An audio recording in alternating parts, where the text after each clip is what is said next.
You know what time it is. Showtime.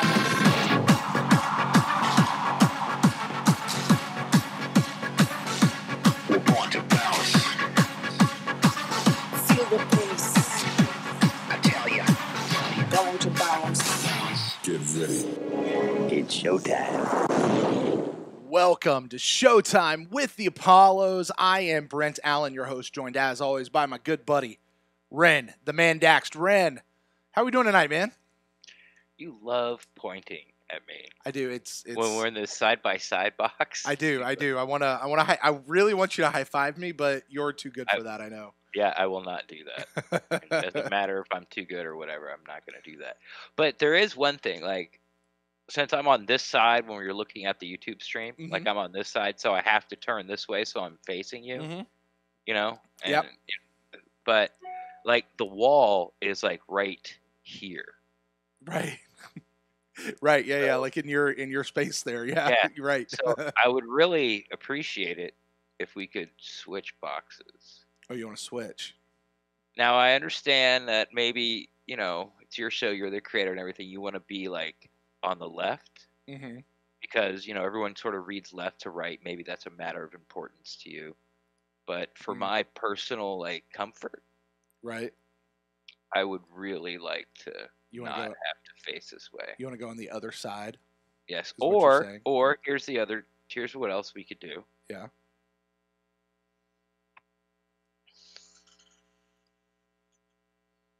And then now, like, my back's to you. Oh yeah. I mean, we go like this.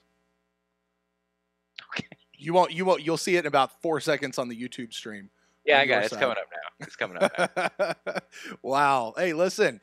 This is for the handful of you guys that are watching us live. Hopefully that was entertaining. All of those listening later on the podcast feed, who knows? You should join us live at youtube.com/the PewterCast. This show is video broadcast live. Speaking of which, I'd like to give a quick shout out to everybody who is joining us over in the chat room there at YouTube. You guys have a blast over there. We'll be checking in with you guys from time to time throughout the course of the night. And I also want to give a quick shout out to everyone who is joining us over on mixler.com/the PewterCast. You guys are listening to the audio feed live. You guys also have the chat room there. You guys keep that up. We always say those chat rooms, Ren, they're kind of the show within the show. Like they have their own conversation happening that's sometimes a little bit outside of even what we've got going on over here. You switched the boxes. I did. That's what you said you wanted, right? Yeah, I didn't think it would be that easy. I thought that, you know, this was going to cause problems and we'll have to look into it. I was going to have to send you like a bunch of texts like, hey, what about that box problem? Where are we looking on that? Am I just like kind of crap out of luck? But no, all right. But see, I mean, this makes it easier for me because now I can just go like that and I can point to you on the other side. And it actually kind of makes sense to me how I need to point to you. So, but anyway, what's up, man? Hey, look, there we go. Bam. Boom. All right. Anyway, enough of all that silliness. We are here to talk about the Orlando Apollos, the undefeated Orlando Apollos, moving 5-0 on the season. Now at the midpoint of the inaugural Alliance of American Football season. They're the only team to remain undefeated. In fact, arguably, Ren, maybe even unarguably, faced their biggest challenge this past weekend, taking on the Birmingham Iron. Well, at least finding someone that might be able to slow down Spurrier's offense, right? You know, and Garrett Gilbert, and make it a low scoring sort of slug it out down in the pits type of game. But alas, no, the Birmingham defense really isn't that good. It's just that the rest of the league's offenses aren't run by Steve Spurrier, right? And we found that out. So let me ask you this, because in the email that I received following the game, Tom Alexander, who was on our show as a guest, he had kind of done the write-up of the game, and he said this was a battle of the Alliance of American Football's best offense versus its best defense. And it says Correct. The defense won today, which would tell me that he is implying that the Orlando Apollos have the best defense, whereas the Birmingham Iron had the best offense. But I got to tell you, you do a much better job at watching the rest of the Alliance than I do. Uh, our offense, not only in this game but in previous games, has been pretty good. Is the is their offense supposed to be that much better, or No, supposed to be the no, best? no. I think we probably pound for pound have the best units all around. Right. Like we have one of the best. I know there's only 8 teams, but like our offensive line is really starting to step it up. Our defensive line, Jerome Worthy came back, and you felt his impact with a sack, tackle for loss, lots of penetration. So the defensive line is now stepping up. What did they get 5 sacks in the Iron game? They did, yeah. Um, And then they had 5 sacks and 7 hurries over the yeah. course of the game. So yeah. So I knew that after watching some Birmingham Iron games, and they're always close games, and the only way they score is get the ball inside the 5 and hand it to Trent Richardson. But their quarterback Perez, like I called him the Alex Smith of the Alliance because he wouldn't take shots down the field. He was captain check down. It was like, oh, that's open, or no, it's not open. Check it down. Right. One read, check it down. One read, check it down. Which makes it really hard. You get a lot of third downs that way. But you also convert a lot because the passes are like from 5 to 7 yards. But things happen, penalties. You run the ball, run for losses, and all those type of things. So it's hard to sustain a long drive with a quarterback like that. So I didn't think this game was going to be close, and I ended up being right. But I also said I didn't think the Birmingham was going to score an offensive touchdown, and they ended up getting 2. Well, and for that, just for the record, our Orlando Apollos won, defeating them 31-14. Which, no matter what league you're talking about, Ren, that's a pretty resounding victory. That's a pretty solid victory either way. Either way around. And there was a pick 6 or 2 that we had. I noted in there. Let's see here. It was a 40-yard interception return for a touchdown right there in the first quarter. That sent Perez to the bench. Right. And they brought in their other quarterback, Price. Right. Now, which has worked for other AFL teams. I mean, the Legends benched their guy and they've won 2 games, and the Express benched their guy and now they're 1-1. But they had to play the Legends, so somebody was going to lose that. So with new quarterbacks, teams are 3-1. Right, and apparently, their coach said during the press conference that they had actually given him a number of reps, quite a few number of reps. They'd given Price, the new quarterback, quite a few number of reps with the number ones during practice. So it wasn't a shock to anyone on the team when they switched to him, but they really didn't put it out in the media. Not that I follow a ton of what they're doing through the week, to be honest, with the other teams especially. Yeah. But good luck finding that information. Yeah, right, exactly.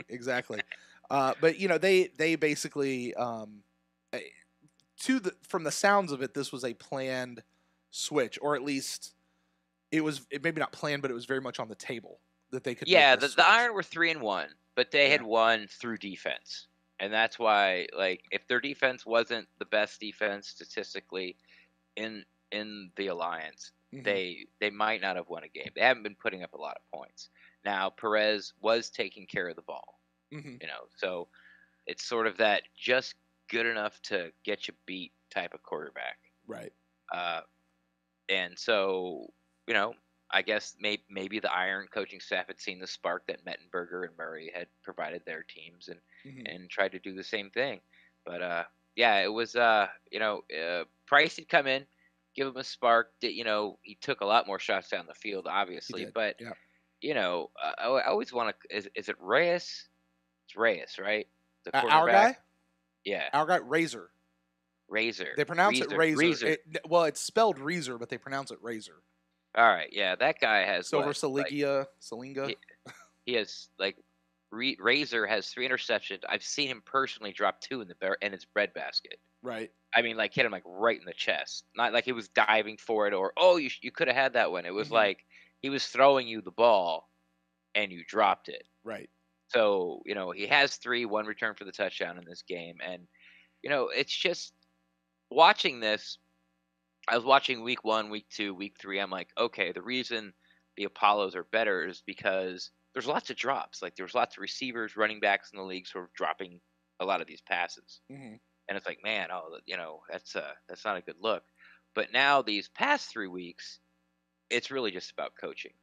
Yeah. Because there's no way that, even though you could say that it's a little unfair for the Apollos because they get a bunch of Florida prospects out of college. They got Florida, Florida State, uh, USF, UCF, Right. FI. Like Florida's known for a hotbed of high school and college football talent. So Mhm. if you kind of take that rate, but really they can't have the best offensive line, defensive line, best quarterback, best running backs, best wide receivers, best linebackers, best secondary, best safeties. But you know what? They do statistically. And you Right. know why? It's because they got Steve Spurrier on offense and they got Bob Sanders, who was a long time assistant in the NFL and also was the Colts defensive coordinator for a handful of years there in the NFL. And this is something, we like those back to the Buccaneers a lot. Right. This is something I'm really interested to watch because with the Buccaneers, it doesn't look like there's going to be a lot of big free agency splashes. Right. There's going to be some pieces here and there, but nobody that's going to come to the team and to be like, this is a piece we needed. Like this Mhm. team's going to go out in the field, and the pieces we have are the pieces we're Pretty going much to need it. to win. Yeah. So we've talked about this on the PewterCast about it's going to be interesting to see like the coaching staff quality from Cutter's regime to the coaching staff quality to Arians Mhm. guys with almost basically the same guys that there's going to be better coaches, which is going to make them better players, which is going to equate to more wins. And right now, it's just the Piles are playing chess and everyone else is playing checkers. Right. Exactly. All right, Ren. Well, that is a lot of our opening thoughts. You and I kind of talked about it. I don't know that we predicted it, but it certainly makes a whole lot of sense with a brand new football league and all that kind of stuff. The shininess, the newness of the alliance has kind of started to wear off, at least as far as podcasters are concerned. You and I as podcasters, and we're really now looking at the football. And so Yeah. I'd like a lot of our conversation to really be talking about the football, and going in that. So there's a lot of that. I do want to go ahead and open up the phone lines. If anybody is out there, you're listening to us, and you want to call in and give us some thoughts on the game, you guys are welcome to do that. 864-729-2827. And we would love to take your call. You just interrupt us, and we'll go ahead and do that. But Ren, kind of the way that we run down football, we talk about offense, we talk about defense, special teams, and then we look at it. So I'll throw it to you first, man. What are your thoughts? Let's go to offense first. Specific offense for this Orlando game against the Birmingham Iron. Well, I think we have to sort of talk about the offensive line because at the beginning of the year, there was some heat, a lot of pressure being put on Gilbert. Mm-hmm. At least, well, let's check out. Never who's calling. mind. Yeah, let's see who's calling. We got somebody here on the line with Brent and Ren for Showtime with the Apollos. Who do we have here tonight? John, longtime listener, first time caller. This is not your first time calling, John. What's up, buddy? What's going on, bud? Hey, well, John. I actually got to watch a full game this time. Nice. What'd you think? Staying up here in West Virginia, they actually played the entire game without cutting out to something else. So, with that being said, week 5, all is expected, but I'm really enjoying this more than I thought I would. Mm-hmm. And to see the way, all right, let me put it like this. With the Bucs, we're used to seeing a lot of crap. Not everything falls apart here and there and whatever. It's like I couldn't even get pissed because this is like it seems like it's a lot better football. I mean, you don't have to necessarily follow it as hard as what we do sometimes, but it just, to me, it's still in that new football stage. Right. I'm not going to go as far as to say that it's better football, at least as far as the athletes on the field or the quality. Like there's no alliance team that can hang with whoever let's say.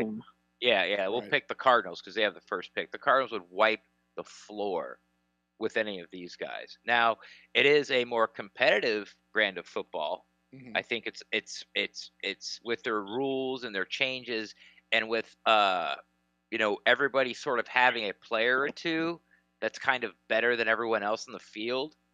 it reminds me more of like college football, where there's just a couple of guys out there that are just better than everybody else. Mm-hmm. And the blocking doesn't have to be perfect, and the pass doesn't have to be perfect. The catch doesn't, it's there's lots more room for error.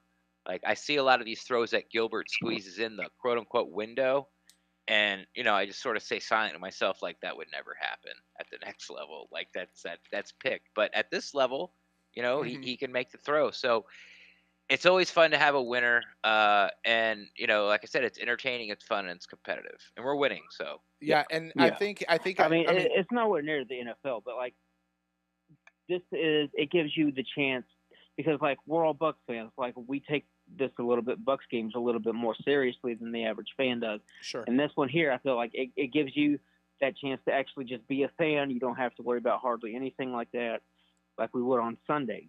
And it just, like, from a fan-only perspective, like, it seems like, there's less headache, there's less all of that stuff. Like, you can actually just sit there and enjoy it and not really care too much about it. You know what I mean? Yeah, John, it's kind of interesting you say that. I mean, Ren, I think I speak for both of us when I say that we have styled ourselves as Apollo fans.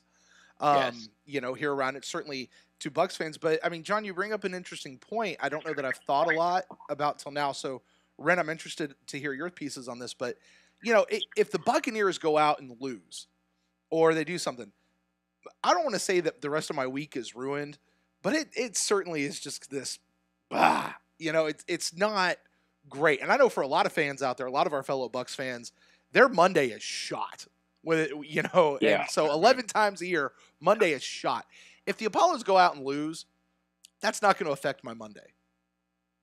Yeah. You know what I mean? That's what I mean. So Like we take the NFL a little bit more seriously than we do this, and we can actually enjoy just watching football. Right. It's almost like we're not so emotionally involved or wrapped up in this game, to where I'd almost disagree with you, John, to say it's not like watching it as fans. It's almost like watching it as not fans, because it's like, it's not that I don't care. It's just not going to affect me.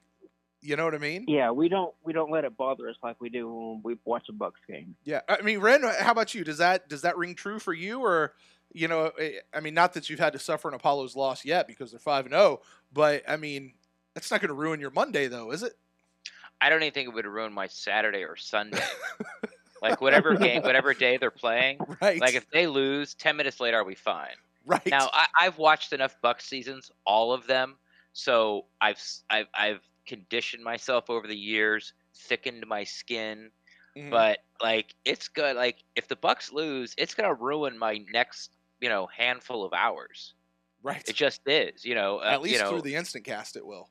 Yeah, I'm not punching holes in walls and things like that, or kicking my dog, but I'm not. I'm upset. Right. Like I don't talk a lot. I smoke more. I pace more. But if the Apollos lost, it'd just be like, I'm like, all right, Yeah. go get him next week. Right. Who are we playing Yeah. next week? Okay.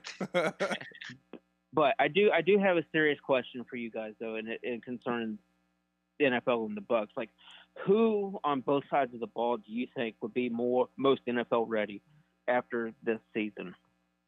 Like, who could you see? Okay, now wait a minute.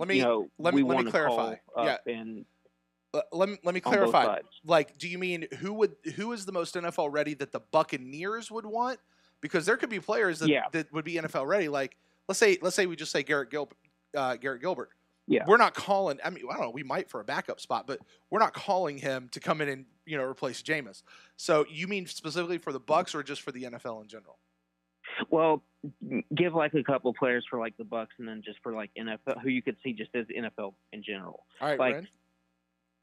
Well, Offense? I would start with. I'll start with the defense, and I would start with someone who I've talked about a few times in the pod, and I've already talked about him. This one is Jarrell Worthy. He's a former second-round pick. He was in camp. I loved his penetration in preseason. I think that's a guy that will get a shot somewhere. If it's not with an NFL team right at training camp, when the bodies start to drop due to injuries, this is a guy who's going to get some calls, and luckily he has his tape out. Stick with the defense. Another guy we talked about, Razor. Like, I understand the receivers are slower. I understand that the timing's not as good. I understand that the arms that are firing these footballs, it doesn't get there as fast. You don't have enough time to react. But you should have 5 interceptions in 5 games. Like that deserves a look. It just might be one of those guys who plays better when the lights are on, or maybe he's learned some things through his years. On the offensive side of the ball, I don't really know enough about the offensive linemen, and I haven't paid really enough attention to them. I can't really tell you anybody who's on the offensive line. I think as a unit, they've improved. Wide receivers, it's too jam-packed in the NFL. Running backs, I kind of think it's the same thing, even though I felt Dernis Johnson would be somebody that have a chance. But then this kid this week, Smith. Yeah, Devion Smith. Yeah, he had rushed for something like, it was like 14 yards per carry. Had like 90 yards on like 7 carries, and he was third. I mean, the guy that we were all excited about was Akeem Hunt, and he was inactive. I don't know if he's injured, but he was inactive for that game. And, the Apollos ran the ball fine. But, and again, the obvious one is someone who's going to probably get a tryout, at least, for a backup spot at an NFL camp, like you said, Brent. It's going to be Garrett Gilbert. Sure. I mean, he's head and shoulders above anybody that's slinging the rock there in the Alliance. Yeah, I think that'd be fair. There's been a lot of talk this past week about the backup spot, even here in Tampa. Okay, Ren, let me ask you this, and John, you too. We call them our CFO Blue Cow or whatever. It's the camp arm of quarterbacks. Cepho Lufau. Yeah, Cepho Lufau. Who was it last year? Josh or Austin Allen or something like that? I think it was Austin Allen. Yeah, it was Austin Allen. Yeah. And by the way, Austin Allen didn't even ever get a snap like with regular practice team. At least CFO actually did kind of mix in every once in a while. But is Garrett Gilbert? Could you think he really could contend for a backup spot in the NFL? Like go into camp and really battle, like have a legit battle. Yeah. I agree. I agreed. By the way, name me 10. Okay, first off, name me 10 backup quarterbacks. Ooh, that's a challenge. Can I do it? I probably couldn't do it. That doesn't mean you can't, but I'm just saying, right. I can't even think about that right off the bat. Yeah, I can't even tell you who the backup is in our own division. I couldn't tell you all. Okay, Bridgewater. I don't know who Cam's backup was. No, it was he actually played. Who the hell is that guy's name? See, he's an old guy. See, so and especially teams like the Bucs have been the past few years who've been hanging on to 3. Like Gilbert could latch on somewhere. Yeah, but what I said was that I think it's a high probability that he'll get a camp invite with somebody. Right. He should. I 100% agree. I would definitely say I think Garrett Gilbert he potentially could come to Tampa as a camp arm and see if he competes for that backup spot. I'm not going to get into that. It wasn't Gilbert that came in and threw those 2 bombs at the end of the game, was it? Because I know he started some games for the Panthers late. Was it Garrett Gilbert who came in against the Bucs? I think he did. I don't know. I couldn't tell you. John says he thinks he did. I'm not 100% sure, but I think he did. Yeah. I know he ended up coming in and playing for Cam, but I don't know if he was like the 3rd or 4th down the line. But anyway, whatever. There's the answer. Those are my guys for you, John. Yeah, and Ren, the only one I would add to that is Will Hill, and that mostly might be just based on what I saw of him this game, and then even just looking over his stats again for this game, he didn't impress me early on in the season, but he is kind of living up to the hype as the season goes on for me. So that'd be the other name I would attach to that too. He has NFL game experience. Yeah. So, all right, John. Well, man, that was going to be like somebody I've been looking at because like he looked like he hadn't missed a step. Like he should be still on the NFL roster. Speaking about Will Hill, like the way that he looked like that ball hawk all over the field. It kind of had those moments where we see Levante David, like everywhere you look, he's like right there. Right. But led the team in tackles this week. Yeah. Yeah. All right, John. Well, man, I'm gonna clear the line here. We'll let somebody else call in if they want to. And man, thanks for calling. We'll definitely talk to you. I'm sure probably here next week or two. Okay. See what I All right, we'll do it. See you, John. All right, guys, phone line is open. If you guys are listening, you want to call in, you are more than welcome to do that. The number is 864-729-2827. That'll get you in. Just call in, interrupt us. We'll talk about whatever you want to talk about. So, Ren, you, my friend, however, we're getting ready to talk about offense. What stood out to you in the offense from this particular game, Apollos versus the Iron? Just how I remember watching the Apollos the first couple of games, and I'm like, yeah, Gilbert, he's still sort of struggling with the communication, with his progressions. You know, he still hasn't thrown an interception, which is another reason the Apollos are 5-0. Right. So he took care of the ball, but with this game, especially in the first half, I could just, it's really starting to click for him. And that first touchdown where he drops back, looks off the safety, and fires it to the tight end, Orndorff, and Orndorff's just like wide open. Like he could have. Oh yeah. I don't know how fast he is, but he was open for however much further he probably had to run. Like it was, and it was just, it's just those little wrinkles that once you've sort of got the offense down pat and you can add that thing into it, into like, hey, let's make that window I have to fire the ball in even bigger. It's just, it's not fair sort of at this level right now. And then both the running backs impressed me. The offensive line didn't give up a sack, even though one time I think Gilbert threw it over behind his head and he just got lucky, didn't get picked off. Right. It was like down by the goal line to kind of toss it backwards over his head, not to take the sack because he didn't have any timeouts left.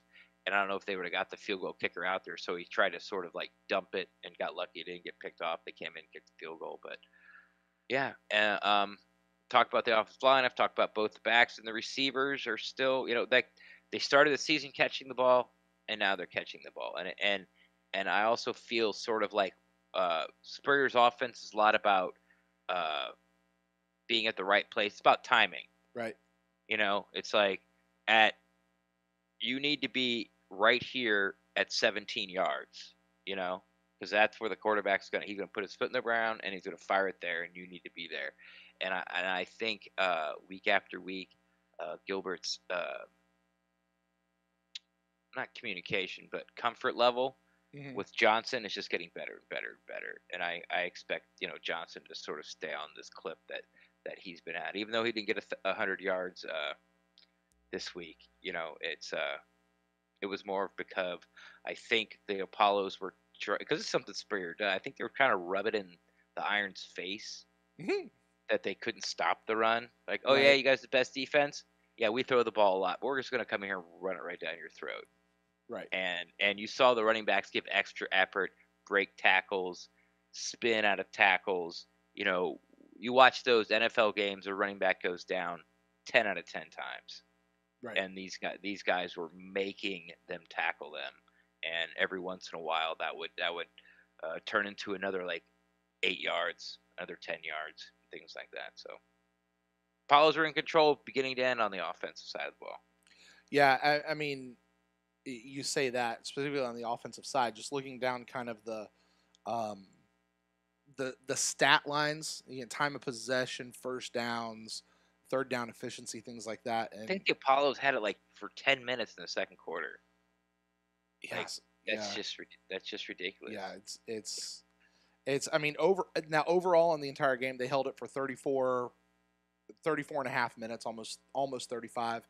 The Iron had it for 25. So when you have the ball for 10 more minutes than the other team, like that puts you in a pretty good position. I don't have the breakdown of that per quarter, but just overall, that's pretty good. The Apollos won every single quarter of time of possession. The big gap was the second quarter. It was like 10 minutes to like 4 minutes. 4 minutes, yeah. So. Wow, that's crazy. So, I think as far as me looking at it, how do you not talk about the running game in this particular game? I mean, it was 182 yards total between them, and Devion Smith. You mentioned him. last, so to track that, Akeem Hunt was supposed to be the big guy you talked about, and he was inactive for this game. Who knows what's going to happen with him? And then you had Devion Smith, I think, was kind of the number 2 guy. D'Ernest Johnson was their number 3 guy. And D'Ernest Johnson really turned it on from like the first game. And was first game he got, yeah. Right. And I think it took 2 games, and he replaced Akeem Hunt as the starter. And you still had Devion Smith sort of sitting there as the second guy, and he looked good. I remember last week, or 2 weeks ago, I guess, talking to Spurrier after the game in the press conference, and he was glowing about D'Ernest Johnson. But he's like, and shoot, the other kid, Devion, he had a pretty good game too, and I think he had 30 yards or something, but the handful of carries he had were really good. And then you look into this game, and it's like D'Ernest Johnson and Devion Smith for this game, like they kind of switched roles a little bit almost. He had 119 yards on 14 attempts. I mean, that's I'll take it. Yeah, that's 8.5 yards a rush, right? So, and both of them had carries over 30, I think. Yeah, Devion's longest one was a 40, and D'Ernest Johnson's was 31. Yeah, exactly. So, yeah. And that was one of those runs where they refused to go down. And Right. both their averages were ridiculous. Obviously, Devion's was ridiculous, but D'Ernest was something like 8 yards a carry. Mm-hmm. So to kind of go back to John's question, are these guys that we could see in an NFL camp somewhere over the course of this year? The reason I didn't bring it up, that 3rd or 4th running back spot on the team. The reason I didn't bring it up is because you can. It's really true. You can find running backs anywhere. Right. And you're going to find a lot of running, but not like these guys are going to cost a lot of money. But I've done a lot of mock drafts. I've put up one on this YouTube channel. Plan on doing one more before free agency officially starts. The last draft for the free agency for the Buccaneers. But at the end of round 7, the top 20 guys that haven't been drafted, and I've done a lot of drafts, are wide receivers and running backs, and they're guys you've heard of. Like Bryce Love, the guy out of Stanford who was like a Heisman hopeful, is going undrafted.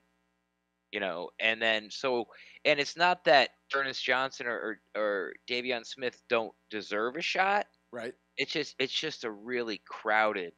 Yeah.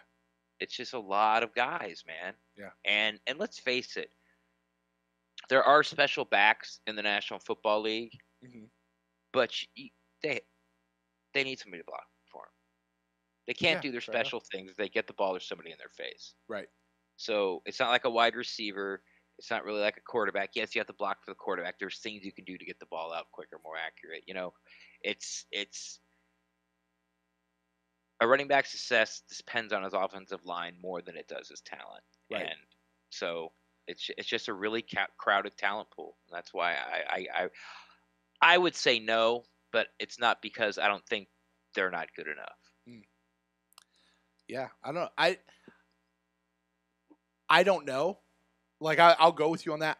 For my side, I don't know. So it's one of those things I don't know. Truth be told, by the time we get to August, I'm probably not looking for these guys' names to pop up on one of 32 rosters, 90-man roster somewhere. I'm not going. Yeah. I'm not going. D'Ernest Johnson, fine, great. Devion Smith, fine, great. I'm not looking for his name out there somewhere come August. Right. I will have forgotten all about this by then. So yeah. If they pop on the Bucs 90-man roster, I'll be, hey, cool. That's cool. Great. I like that guy. Yeah. I saw him play for the Apollos. And he did pretty good. And, and I'm excited to see this guy in training camp. Let's see what he can do. Right. But if he goes to the Steelers, I don't care. Exactly. And for our fandom of the Apollos right now, I like having these guys on our team. Yes. To that effect, even Spurrier is now starting to talk about the Apollos being the team to beat in the Eastern Conference and making a run at the first Alliance title. I don't know what they're going to call that. It's not a Super Bowl, I don't think. Whatever championship, yeah, the Alliance champions or whatever. They're already starting to talk about that. Might be a little too early. We're only halfway through the season. Yeah, but you get to play Memphis and Atlanta again. Yeah, exactly. So it's and we're undefeated so far. So yay for that. I do want to talk about one more person on the offense though specifically, and that is the quarterback, Garrett Gilbert. All right. watching him in this game, and just full disclosure, my watching of this game was very divided, and I did not exactly get to see it all. But the times when I looked up, I feel like what I saw out of Garrett Gilbert this week, he was a guy who he looked more poised than I have seen him in previous weeks. Yeah, he looked much more under control. He really did. Like I think you used the word comfortable. He's getting really comfortable in the Steve Spurrier offense, and I think it just shows. Like he really kind of has that feel of like he's taking control of the team and of the offense. Yeah, he's a leader on offense. Yeah, and you could see it and you feel it, and he's like that. Those teams that are lucky enough to have that franchise quarterback that's worked out for him. The Packers, the Saints, I guess the Patriots, maybe. I don't know. They've been all right. The Giants. The Chargers, the guy that's like the undisputed leader on the team. Right. When you watch like weeks 1 and week 2, you're like, okay, he's the quarterback. But now you're like week 5, you're like, now he's the leader. He's the guy. Right. He's the guy. Right. So I like seeing that as a fan. I like having that kind of a person. So, all right, Ren, that's all I got for offense. You got anything else for offense? Or we can go ahead and jump over to defense. Let's jump to defense. All right, what do you got for us from defense? The most underrated defensive unit in the history of the Alliance. Hands down. Is that like coming out to what's his name? Steve Spurrier after he wins the first game? Like, how's it feel to be the only undefeated coach in the Alliance right now for the next 3 minutes? Yeah, he's 5-0. Because we finished first. Right. You have the all-time best winning percentage ever in Alliance history as a head coach. Right. You're the only head coach that's never lost a game in the Alliance in their entire history. Exactly. Early on watching these Alliance games, it was like a bend but don't break. Mm-hmm. Like they were giving up long drives, but when push came to shove, they were forcing field goals or getting lucky enough to get a turnover. Mm-hmm. And you feel like the game was really close, and then you look up at halftime and the Apollos are winning like 17-6.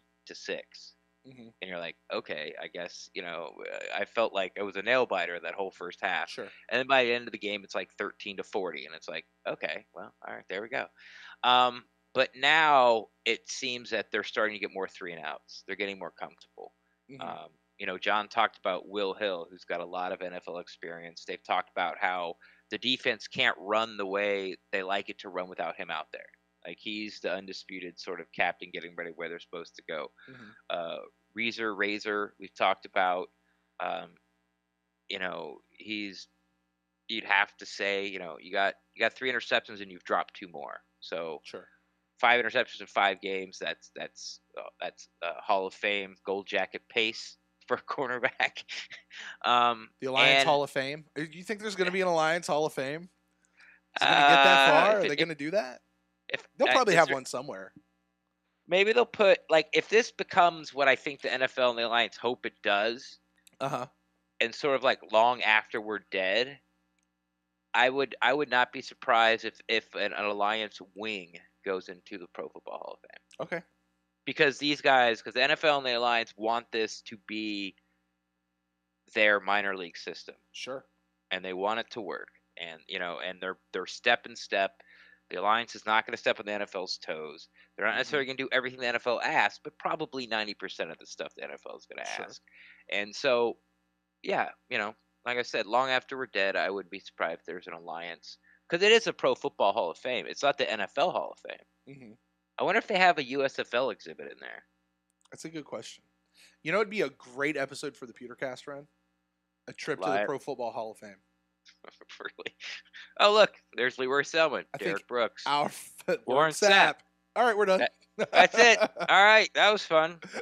Let's go over to the USL wing. We'll talk about the Bandits for a while. Let's talk about all the people who used to play for the Bucs who didn't enter now.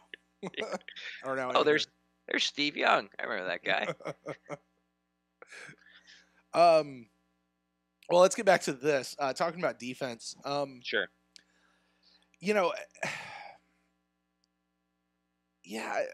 I don't know. Defense to me, And longtime listeners of the PewterCast will know I've always been more of an offensive guy.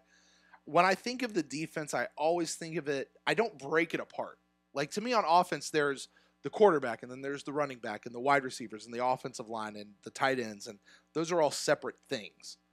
To me, the defense really is this like one cohesive whole thing when I think about it, like as it kind of comes to my mind. So it's hard for me to separate those out. But I mean, what do you say about it that we haven't already said? They had 5 sacks on the game. Yeah. You know?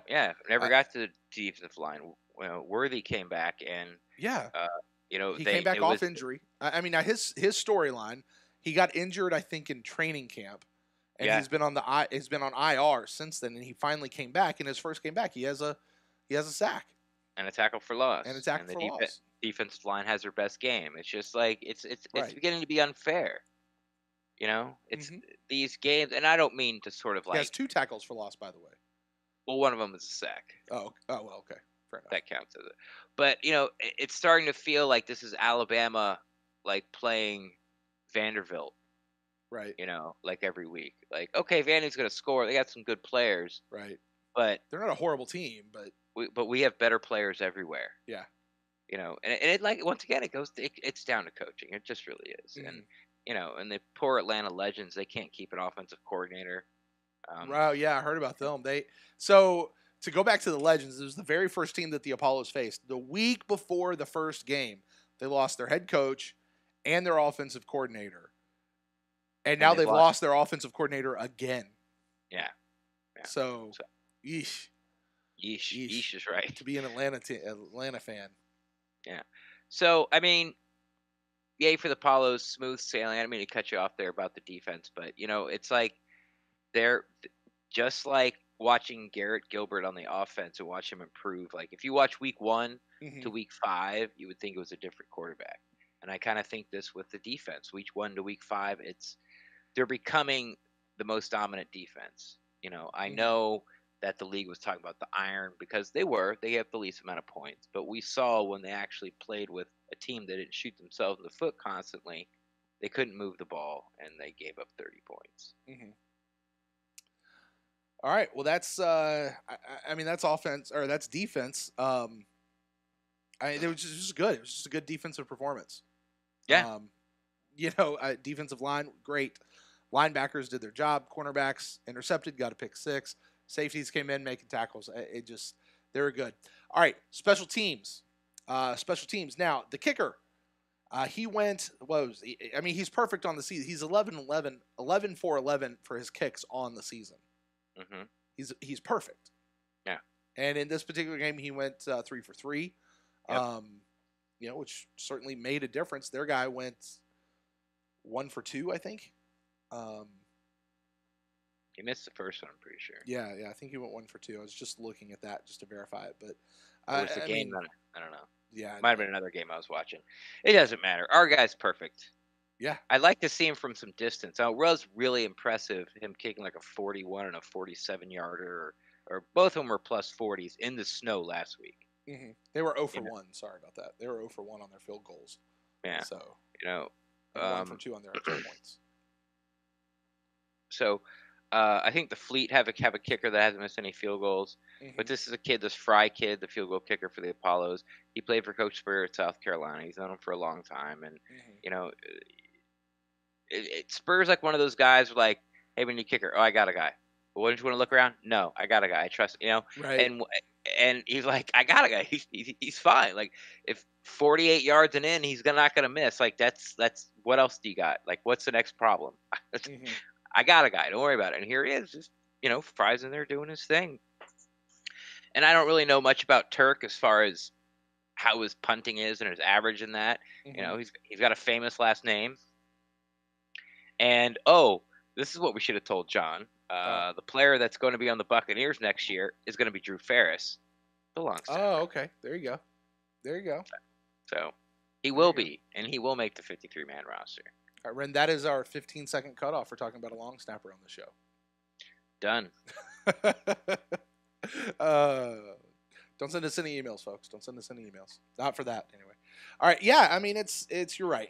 And just to clarify about Fry, the Apollos kicker, he is perfect on the season for field goals, not necessarily. What, the non-existent extra points? No, wait a minute. He's missed every extra point, by the way. He has. Wait a minute. He has never kicked any Wait a minute. because they don't have any in the Alliance. But they actually have. I'm sorry. I'm looking at the sheet here. They actually Uh-huh. have it as extra point made 2 out of 3. He had 2 out of 3. I don't understand. Because they have it. I know what it is. They have it listed just like they do in the NFL, and they have it split on the extra points between passing and kicking, and kicking is always 0 for 0. But they have that listed under the special teams unit. Anyway, weird, very weird. Sorry about that. Didn't mean to derail that conversation. He is perfect on the season, 3 for 3, because in the Alliance they don't kick extra points. They only kick field goals. I have heard that. That's a thing. That is a thing.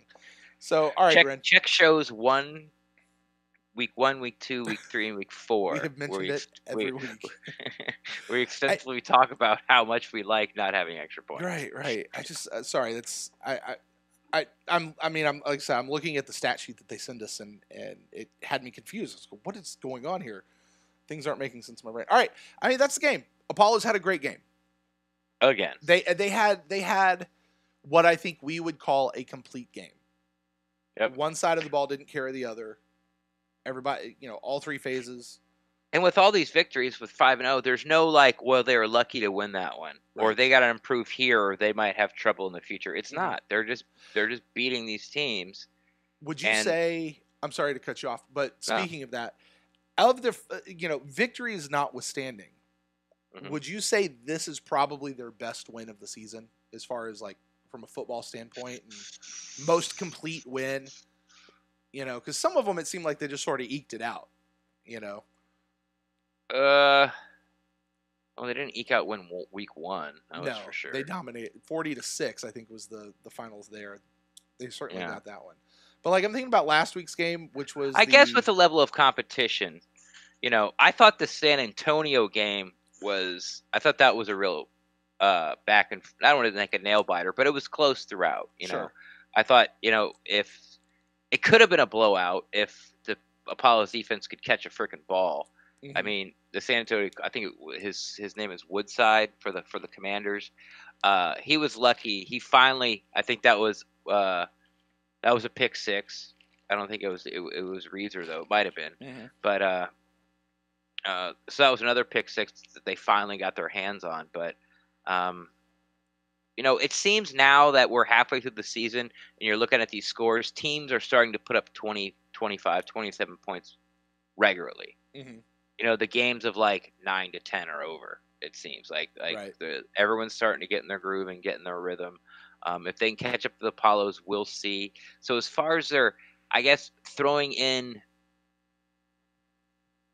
I'm going to say yes, it's their most complete win because of one of the touchdowns they gave up was right at the end of the first half.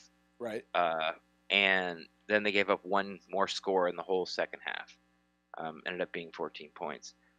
But, Atlanta was supposed to give Birmingham, the Iron's defense was supposed to give this offense trouble. And they didn't. Yeah. Just didn't. And they just didn't. So good luck anybody else stopping them. Right. Now, as they get more comfortable and better at the system. Now, why don't we end this show on a downer, Ren? Let's talk about some negatives from this game. Sure. And I'm specifically looking at those things which, when you look at them, Cutter has told us for the last 3 years in Tampa Bay, you lose these things, you tend to lose the game. They lost the turnover battle in this game. Oh, we did, yeah, because they didn't. No. Yeah. No. Yeah, we had a fumble and we lost one of the fumbles, and they didn't do that. We did get a pick 6, so I guess those two evened each other out. But we had much more the penalties. We had 12 penalties for 87 yards. They had 5 for 48. There you go. So, but either way, just one of those anomalies when you have 500 yards on offense and only score 3 points. Right. Right. You lose. It's just an anomaly. You don't win the turnover battle, and you lose the penalty battle by 40 yards, and you still win. Yeah. Can't be stopped. Right. We'll go out and play. Yes, throw a few flags. We'll be all right. We'll still be all right. So I meant kind of leading into that to sort of lead that into that a little bit of jest of, hey, despite all of this, the Apollos still had a pretty good game. I That heard one they did not played. work at all. I heard everyone played with one eye closed. Really little one-eyed Yeah. Willie action going on, huh? No, they're not pirates, but yes, they felt that to give them a real challenge, they wanted to tape an eye patch over every single player's dominant eye. Really? Yeah. Really? Little known fact. You know, Don't they need to Google. call you because you walk around with two patches over both your eyes. One time, it was There you bad. There you go. All right, Ren. I think we've derailed this conversation long enough. So why don't we go ahead We have. get out of We here? have. You got any final thoughts on this Apollo's Birmingham game? And if not, then tell us where they can find you on the internet. The Apollos are going to make the playoffs. The Apollos are going to be in the championship game. Anything can happen. But if I was a betting man, Apollos are the very first ever Alliance champions. And Steve Spurrier avenges his superior coaching from the USFL because he didn't have the Steve Youngs. He didn't have the Jim Kellys or the Doug Williams or the Reggie Whites or the Sam Mills or the Kelvin Bryants or the Marcus Duprees. He didn't have any of those guys. Mm-hmm.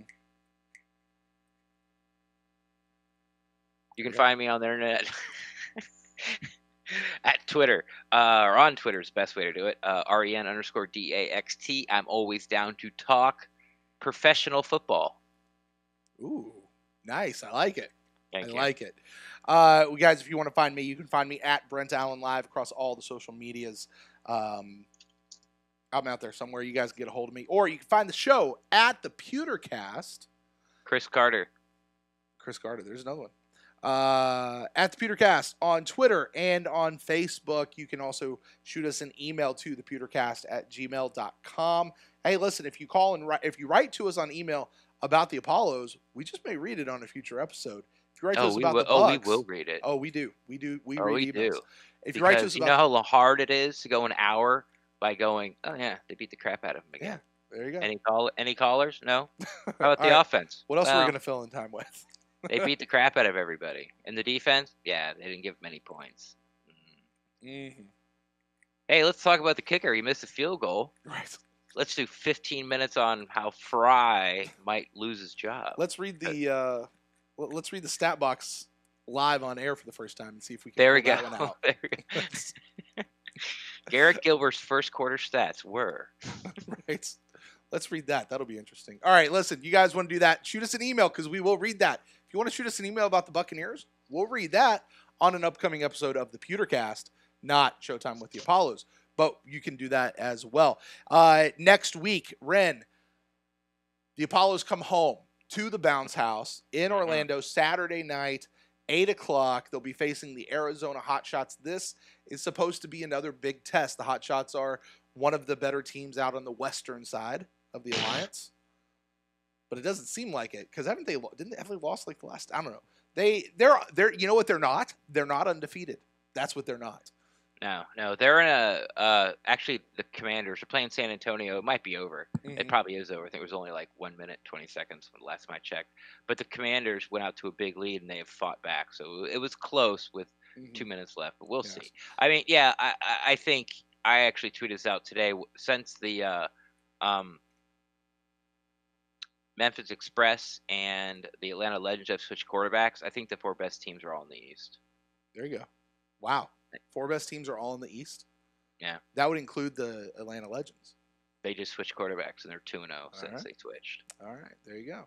Who knows? Maybe we'll get to hear from our fellow Buccaneers fringe media friend, Mark Magana, who is actually doing an Arizona Hotshots podcast. Is he? He is.